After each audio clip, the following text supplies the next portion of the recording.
سلام البنات، ان شاء الله تكونوا بخير. على بلي راكو حايرين في هذا التقلب تاع الجو، واش ديروا عشاء ولا واش ديروا فطور. جبت لكم هنا سوبه هايله قديمه بنينه وخفيفه اقتصاديه. عندي هنايا رطل تاع البواكاسي، على بالي كاين بزاف اللي ما يحبوش يطيبوه، بصح قسما بالله وطيبوه بهذه الطريقه غير يجيكم بنين. هاني شللتو نقيتو بيان، شللتو. واش ندير له هنايا؟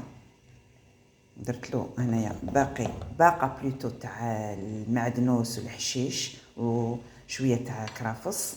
هنايا حبه تاع البصل وسنينه تاع الثوم. لي زيبيس هنا شوفوا واش عندي: شويه راس الحانوت، شويه فلفل الكحل، شويه ملح، راس تاع فلفل دريس، وهذاك الكيب تاع الجombo. نديروا له هنايا حوالي 2 مغارف تاع زيت.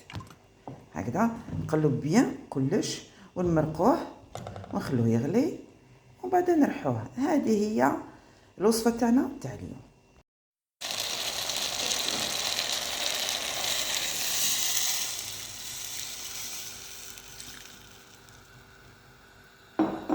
هكذا نغطوه نخلوه يغلي حوالي 1 نص ساعه ومن بعد نشوفه.